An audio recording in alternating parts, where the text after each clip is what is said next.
नाजरीन अस्सलाम वालेकुम। आप देख रहे हैं पी न्यूज। मैं हूं महविश मकीन। पेश है हमारा खुसूसी प्रोग्राम। दिल्ली के रामलीला मैदान में डॉक्टर फारूक अब्दुल्ला, महबूबा मुफ्ती और दीगर अपोजिशन लीडरों के दुआदार तकारीर। नाजरीन, दिल्ली के रामलीला मैदान में आम आदमी पार्टी की जानिब से इंडिया ब्लॉक की एक मेगा रैली का इनेकाद हुआ, जहां अपोजिशन पार्टियों के सरबराहों और सीनियर लीडरों ने हिस्सा लिया।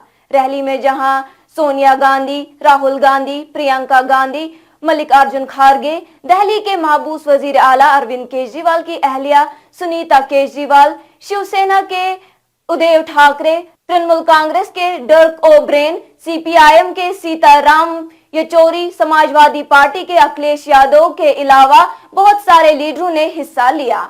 वहीं यहां जम्मू कश्मीर से नेशनल कॉन्फ्रेंस के सदर डॉक्टर फारूक अब्दुल्ला, पीडीपी की सरबराह महबूबा मुफ्ती ने भी इस रैली में शमूलियत इख्तियार की।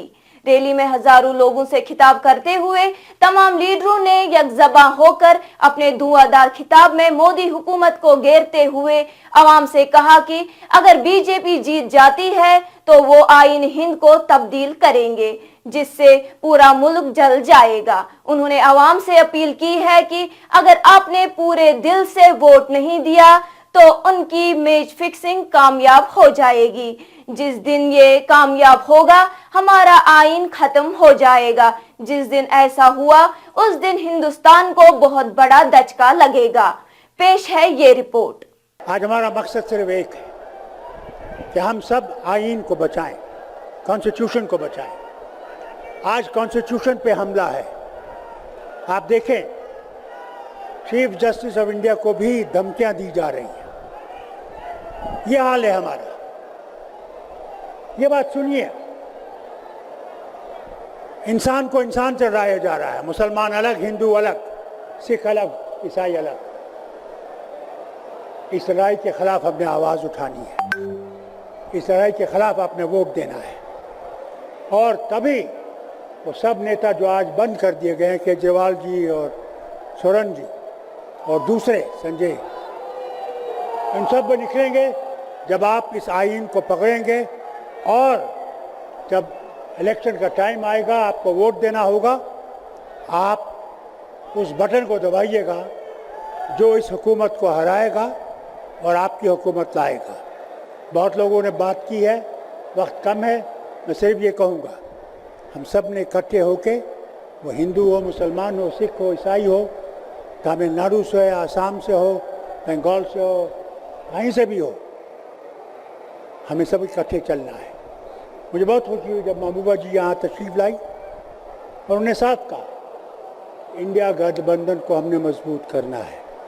उसमें हम सब आपके साथ हैं, रहेंगे जब तक ज़िंदगी है और दम है। हम लोग इस गठबंधन को छोड़ने वाले नहीं हैं। बहुत बहुत शुक्रिया। मैं सिर्फ आपसे निवेदन करूँगा, मेरे साथ 3 दफ़ा हाथ उठा के जय हिंद कहिए। मैं भी देखूं आपका जज्बा कितना है। जय हिंद। अरे ये तो हाथ ही नहीं उठा रहे हो, क्या हो गया? जय हिंद, जय हिंद। आज देश बहुत मुश्किल हालात से गुजर रहा है। ऐसा हाल है, न कोई वकील, न कोई दलील, न कोई कार्रवाई और सीधे जेल। और शायद कलयुग का अमृत काल इसी को कहते हैं कि आप बिना पूछे, बिना कोई कार्रवाई किए हुए लोगों में जेल में डालते हो। ये मैं उमर खालिद की बात नहीं कर रही हूँ जो पिछले 2 साल से जेल में है। मैं सिद्दीक कपन की बात नहीं कर रही हूँ। मैं मोहम्मद जुबैर की बात नहीं कर रही हूँ। मैं आपके चुने हुए नुमाइंदों की बात कर रही हूँ, जिनको आप लोग वोट डाल के एमएलए बनाते हैं, लोकसभा मेंबर बनाते हैं, चीफ मिनिस्टर बनाते हैं, मिनिस्टर बनाते हैं। कैसे उन पे करप्शन के चार्जेस लगा के बिना कोई वकालत के, बिना कोई कार्रवाई के जेल में डाला जाता है। हमारे लिए ये कोई अचंभे की बात नहीं है। हमने जम्मू कश्मीर में पिछले 5 साल से यही देखा है। हमारे हजारों की तादाद में नौजवान, मैं, फारूक साहब, उमर अब्दुल्ला साहब, पूर्व मुख्यमंत्री, तीनों को बंद कर दिया गया और देश को बताया गया कि हम देश हित में कर रहे हैं। जब आप संविधान का उल्लंघन करते हैं, जब आप कानून का उल्लंघन करते हैं, वो देशभक्ति नहीं देशद्रोही होता है। जो संविधान का उल्लंघन करेगा वो देशद्रोही है। आज जम्मू कश्मीर एक लेबोरेटरी बना है, वहां टेस्टिंग होती है, फिर आपके साथ वही होता है। केजरीवाल जी का क्या कसूर, हेमंत सोरेन जी का क्या कसूर? अगर वो बीजेपी में चले जाएंगे केजरीवाल, तो ये सारे मीडिया के लोग जो पिछले कई दिनों से करप्शन करप्शन करप्शन केजरीवाल कहते हैं, तो ये कहना शुरू करेंगे कि केजरीवाल जैसा कट्टर ईमानदार कोई नहीं है। सिर्फ बात यह है कि केजरीवाल यहां से उठ के बीजेपी में चले जाएं। केजरीवाल का क्या कसूर? उन्होंने गरीबों के बच्चों के लिए स्कूल अच्छे अच्छे बनाए जहां से डॉक्टर, इंजीनियर, लॉयर, टीचर निकलेंगे। उन्होंने लोगों को मुफ्त बिजली दी, मुफ्त पानी दिया, अस्पताल बनाए, बसेस की मुफ्त। मगर इनको तकलीफ है, इनको इस परिवार से तकलीफ है। ये जो परिवार आप देख रहे हैं, इनको परिवारवाद से तकलीफ नहीं है। अगर परिवारवाद से तकलीफ होती तो ज्योतिरादित्य सिंधिया को नहीं लेते। अगर परिवारवाद से तकलीफ होती तो जतिन प्रसादा को नहीं लेते, मिलन देवरा को नहीं लेते, राजनाथ सिंह का बेटा पॉलिटिक्स में नहीं होता। इनको तकलीफ है एक, अगर आज भी आदित्य ठाकरे जी बीजेपी में चले जाते हैं तो फिर परिवारवाद नहीं है। इनको एक परिवार से सबसे ज्यादा तकलीफ है, और वो परिवार जिसने इस देश के लिए जेल में गए, कुर्बानियां दी, इस देश को बनाया। गांधी नेहरू उस परिवार की बात करते हैं। अरे मैं कहती हूँ ऐसे और परिवार पैदा हुए होने चाहिए थे। आज देश जो हमारा चांद्रयान पे पहुंचा, चांद पे पहुंचा, शायद कहीं और पहुंच गया होता। इनका क्या काम है?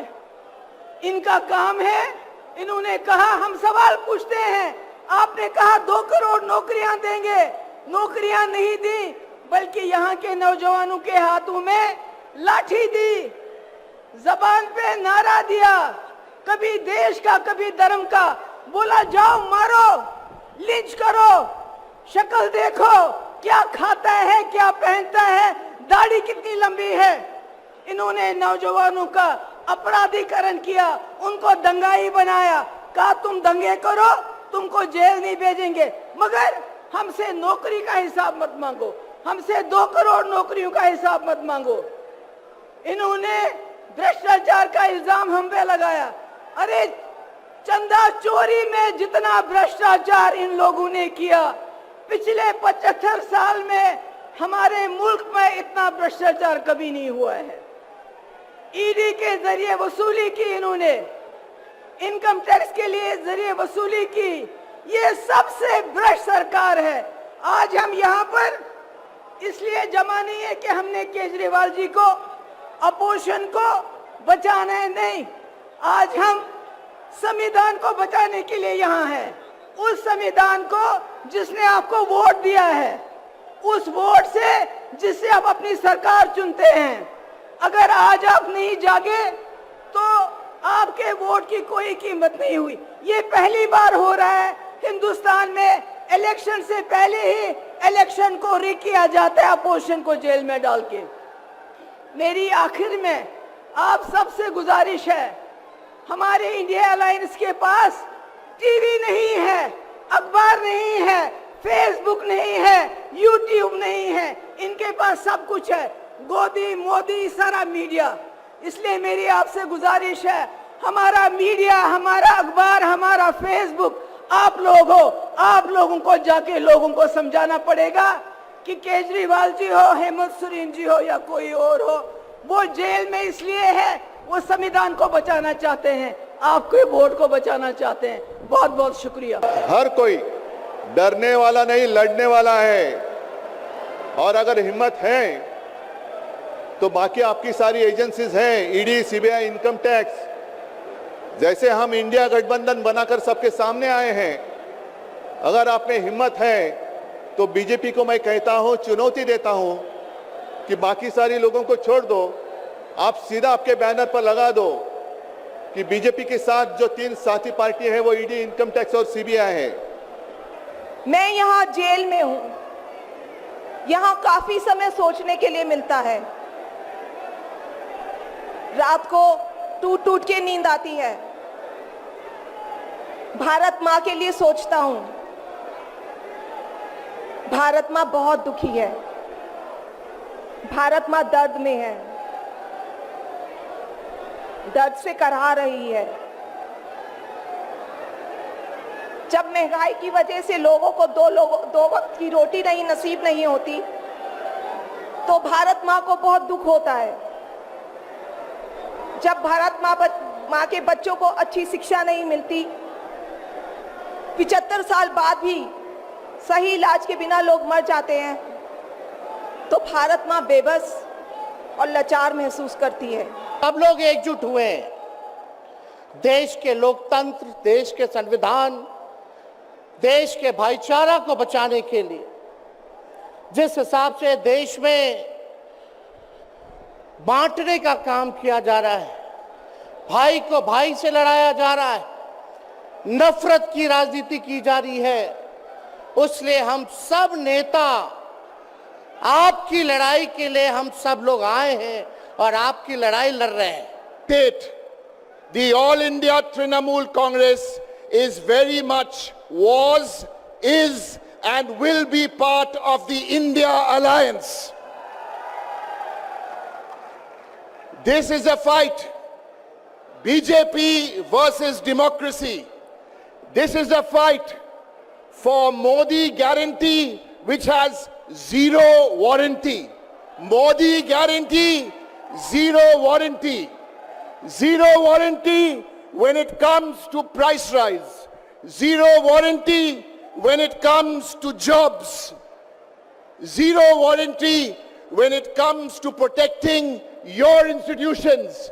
तानाशाही है, लोकशाही नहीं है, जनतंत्र नहीं है। मोदी सरकार के पास एक यंत्र है जो विपक्ष को कुचल रही है और इसका नाम है ईडी। ये है दुनिया का सबसे बड़ा वॉशिंग मशीन। एक विज्ञापन था निरमा पाउडर का, जो दूध सी सफेदी निरमा से आए।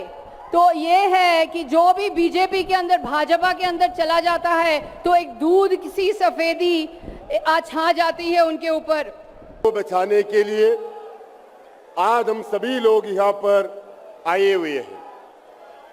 कभी हम लोगों ने ये सुना नहीं है, लोकसभा की चुनाव की घोषणा होने के बाद विपक्षी दलों की नेता लोगों के ऊपर इस प्रकार की तानाशाही हम कभी सुना ही नहीं है। देश की संविधान को, जनतंत्र को और जो हरवाएगा तानाशाही की ताकतों को, यहीं पर 47 साल पहले इसी मैदान में एक ऐसी ऐतिहासिक सभा हुई थी जहां से नारा निकला था आज़ादी या गुलामी। और उस साल चुनाव में जयप्रकाश जी ने जो नारा दिया, उस साल के चुनाव में आज़ादी की जीत हुई, गुलामी का हार हुआ। आज यहाँ पर वही नारा लग रहा है। हमें चाहिए हमारी आज़ादी, हमारी संविधान, हमारा जनतंत्र, एक धर्मनिरपेक्ष जनतंत्र का गणराज्य जो भारत है, उस भारत को सुरक्षित रखना, ये हमारी आज़ादी है। और आज जब हम लोग इकट्ठे यहाँ हुए हैं, जब हम आज सब मिलकर के एक साथ खड़े हुए हैं, तो इस मैदान से ये ऐलान होने जा रहा है कि हुक्मरान जो दिल्ली में बैठे हैं वो अब ज्यादा दिन रुकने वाले नहीं हैं। लोकसभा का चुनाव है, अंपायर किसने चुने? नरेंद्र मोदी ने। हमारी टीम में से मैच शुरू होने से पहले 2 खिलाड़ियों को अरेस्ट करके अंदर कर दिया। तो भाइयों और बहनों, ये जो चुनाव हो रहा है, नरेंद्र मोदी जी इस चुनाव में मैच फिक्सिंग करने की कोशिश कर रहे हैं। ये जो उनका 400 सीट का नारा है, ये बिना ईवीएम के, बिना मैच फिक्सिंग के, बिना सोशल मीडिया और प्रेस पर दबाव डालकर खरीदकर ये 180 पार नहीं होने जा रहा है। सब मिलाकर हर साल दशहरे के दिन यहाँ इसी मैदान में रावण के पुतले का दहन होता है। नाजरीन, ये था हमारा खुसूसी प्रोग्राम। मजीद अपडेट्स के लिए पी न्यूज को लाइक, शेयर और सब्सक्राइब जरूर कीजिएगा। मुझे दीजिए इजाजत। खुदा हाफिज।